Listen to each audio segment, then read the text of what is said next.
अस्सलाम नाज़रीन, मैं हूं डॉक्टर मसूद परवेज़। काफ़ी लोग मुझे कह रहे थे जी आपने जो इंडस्ट्रियल जोन बनाया है जंग में, तो उसमें तो इरिगेशन सिस्टम कैसे होगा।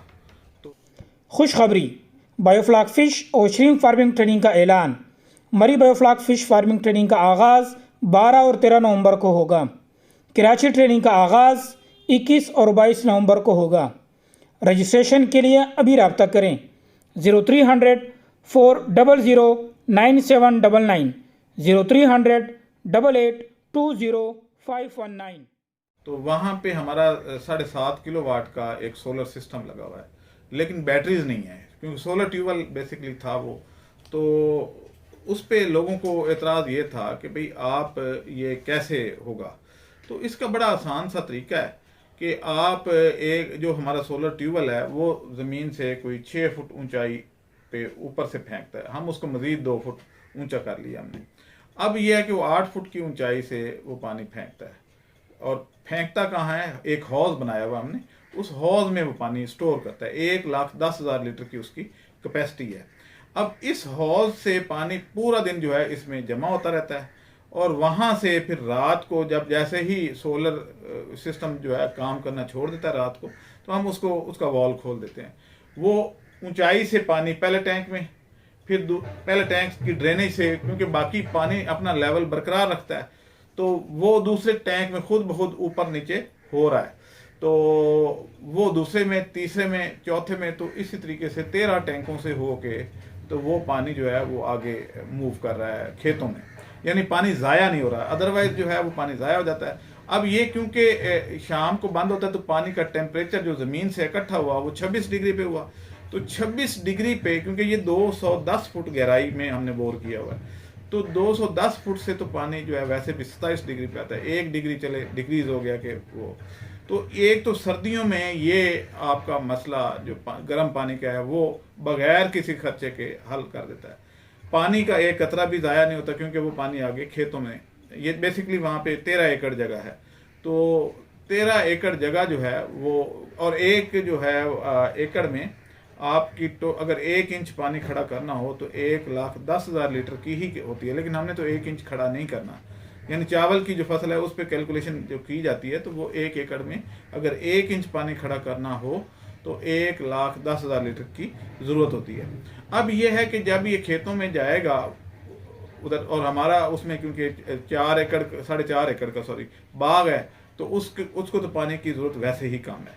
तो बाकी कुछ जो 8 एकड़ जगह है, तकरीबन 8 साढ़े 8 एकड़, तो वो बारी बारी यानी हर हफ्ते 1 एकड़ को सर्दियों में अगर पानी लग जाए तो वो काफ़ी है। तो गर्मियों में जो है वैसे धूप तेज़ हो जाती है तो उसका फ्लो जल्दी हो जाता है, जल्दी भर जाता है। तो गर्मियों में हम वैसे ही पूरा हो जाता है, दिन भी बड़ा हो जाता है। तो इस तरीके से हम सोलर ट्यूबवेल से ही पानी को जो है वो उसकी पावर को इस्तेमाल करते हुए इरिगेशन भी कर लेते हैं, ड्रेनेज भी साथ साथ होती रहती है। लिहाजा अमोनिया का तो कोई चांस ही नहीं है, क्योंकि 4 इंच की डिलीवरी है ट्यूबवेल की।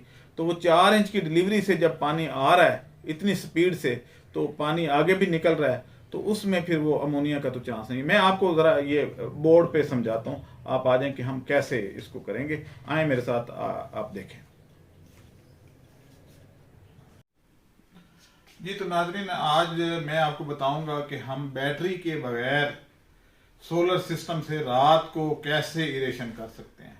यानी रात को तो सोलर नहीं चलता, लेकिन बैटरी के बगैर, यानी बैटरियां आप ना लगाएं तो सोलर से कैसे आप इरेशन कर सकते हैं या मछली पाल सकते हैं। तो जो हमने जंग में सिस्टम लगाया है वो कैसे है, वो ये है कि हमने एक पानी का हौज बनाया पानी का। इसमें ये ट्यूबवेल का पाइप यहाँ आ रहा है, ये पानी इस ट्यूबवेल का इसमें गिर रहा है, और इसमें ओवरफ्लो वॉल भी लगा हुआ है, और ओवरफ्लो वॉल भी और दूसरा ड्रेनेज वॉल भी लगा हुआ है। तो यहाँ से ये कनेक्ट करके तो हमने दूसरे टैंक के ऊपर डाल दिया है, यानी ये यहाँ थोड़ा सा नीचे है, तो ये यहाँ से चला जाता है। और दूसरा ये अंदर से नीचे से भी लेवल, क्योंकि पानी अपना लेवल बराबर रखता है, तो ये दोनों तरफ से पॉसिबिलिटी हो जाती है। अब तीसरा भी इसी तरीके से, ये तो ये टैंक जो है ये काफ़ी सारे हैं। तो आखिर पे ये पानी जो है इसका वो निकल के तो खेतों में चला जाता है जहाँ पे पौधे लगे हुए हैं। तो दिन को ये हौज भरता है ये, और ये तकरीबन 1,10,000 लीटर की कैपेसिटी का ये हौज है। ये भर जाता है दिन को, और दिन को सोलर से ही इसकी जो मोटर लगी हुई है इरिगेशन की वो चलती रहती हैं। रात को हम इसको ड्रेनेज शुरू कर देते हैं। तो ड्रेनेज एक टैंक में गई, दूसरे में गई, तीसरे में गई, तो ये 13 टैंकों से होके तो खेतों में चला जाता है। तो क्योंकि पानी की मुसलसल 4 इंच की सप्लाई है पीछे से, तो एक तो इसमें अमोनिया का कोई चांस नहीं है कि पानी सर्कुलेट कर रहा है, और दूसरा ऑक्सीजन इसमें खुद ब खुद जा रही है, क्योंकि सर्कुलेटेड वाटर जो है उछल रहा है, लहरें बन रही हैं, वो सारा कुछ हो रहा है। तो इस तरीके से ये हम रात को अपनी इरेशन पूरी करते हैं। तो इस तरीके से बैटरियों की ज़रूरत नहीं होती। आपकी बैटरियों वाली जो एनर्जी है वो इस हौज से पूरी हो रही है, इस हौज से, क्योंकि ये ग्रेविटेशनल फोर्स से, यानी ये यहाँ तक एक्चुअली ये हौज ज़रा ऊंचा है और इसमें डायरेक्ट गिरता है। इसका ये वाला जो नीचे वाला पोर्शन है, मैं दोबारा बना देता हूँ कि ये हौज है, तो इसका ये जो आउटलेट है ये इस टैंक के अंदर आ रहा है, इसमें इसके से आगे जो है ये, तो इस तरीके से सीरीज में है, और आखिर पे खेतों में पानी चला जाता है। पानी ज़ाया नहीं होता, यानी हमें तो खेतों को देना है, तो हम रात को खेतों को पानी लगाते हैं, दिन को सिर्फ हौज भरते हैं। तो रात को ये पानी खेतों में चला जाता है इस तरीके से। तो बिजली की बचत भी होगी, बैटरियों का बड़ा खर्चा है। सिर्फ सोलर लगाएं, 7.5 किलोवाट का हमने लगाया हुआ है, तो उससे ये हमारा सिलसिला चल पड़ता है। अब इजाज़त दें मुझे, अल्लाह।